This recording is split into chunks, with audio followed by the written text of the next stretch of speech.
আর এই কাজ তাকে পরিণত করেছে একজন সফল নারী উদ্যোক্তায়। বাহারি ডিজাইনের মোমবাতি তৈরি করে এখন মাসে আয় করছেন লাখ টাকার উপরে। এক সময় আমি রাতে না ঘুমিয়ে ক্যান্ডেল বানাচ্ছি এরকম অবস্থা। তো আমার শ্বশুরবাড়ির ফ্যামিলি থেকে একবার বলেছিল যে বিজনেসটা অফ করে দাও, কিন্তু তখন একা আমার শাশুড়ি আমার সাথে ছিলেন, উনার জন্য আমি এই বিজনেসটা টিকিয়ে রাখতে পারছি। যখন শুরু করেছি তখন কোনো ফ্রেন্ডের থেকেই সেরকম কোনো সাড়া পাইনি। আমাদের এই ক্যান্ডেল গুলো হচ্ছে বেশিরভাগ সময় শৌখিন মানুষজন আপুরাই কিনে থাকে, তারা ঘর সাজানোর জন্য ইউজ করে, বিয়েতে অনেক সময় রিটার্ন গিফটের জন্য দেওয়া হয়, জন্মদিনে রিটার্ন গিফটে নেওয়া হয়। এছাড়াও আমাদের এখন এই ক্যান্ডেল গুলো বিদেশেও ইম্পোর্ট হচ্ছে।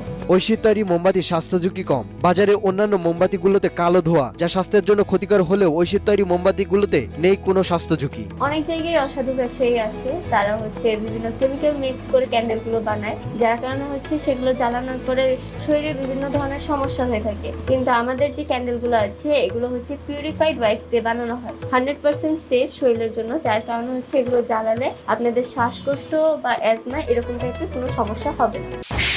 শিখেছিলেন মোমবাতি তৈরির কাজ। প্রথম দিকে পরিবারের সাহায্য সহযোগিতা না পেলেও আস্তে আস্তে তার কাজে সাহায্য করেন পরিবারের অন্যান্য সদস্যরাও। বাসায় বসে সারাদিন আমার খুব বেশি ডিপ্রেস লাগতো, কারণ নতুন বাসায় সবাই সবার কাজে ব্যস্ত।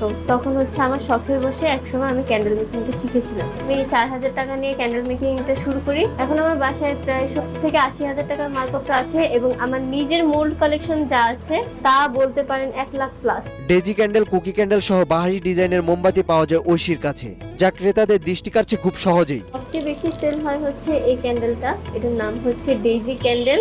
আর রিসেন্টলি আমাদের একটা ভাইরাল ক্যান্ডেল হচ্ছে এই বুকে ক্যান্ডেলটা। এটার একটু প্রাইস বেশি এটার তুলনায়, কিন্তু সেল দোনোটাই সবচেয়ে বেস্ট হয়।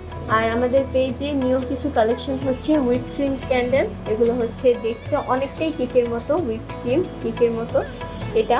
আর আরেকটা হচ্ছে জেল ওয়্যাক্সের ক্যান্ডেলগুলো, এগুলো হচ্ছে আগে বাংলাদেশে অ্যাভেলেবেল ছিল না, বাহিরের দেশেই পাওয়া যেত এগুলো। তো সেখান থেকে আমি ইন্সপিরেশন হয়ে এই ক্যান্ডেলগুলো বানিয়েছি। অনলাইন ব্যবসা দিয়ে শুরু হলেও ভবিষ্যতে ঐশীর স্বপ্ন ছোট্ট একটি দোকান দেওয়ার। পড়াশোনার পাশাপাশি মোমবাতি তৈরি করে এখন সফল উদ্যোক্তা হয়েছেন ঐশী আক্তার। একটা দোকান দেওয়ার ইচ্ছা আছে, যেখানে হচ্ছে এটা ওয়ার্কশপ টাইপের হবে। আপুরা এসে তাদের চয়েস মতো তারা ক্যান্ডেল বানাতে পারবে, বা তারা চাইলে ক্যান্ডেল কিনে নিয়ে যেতে পারবে, বা মেটেরিয়ালসও নিতে পারবে। নাজমুস সাকিব, নিউজ 24, ঢাকা।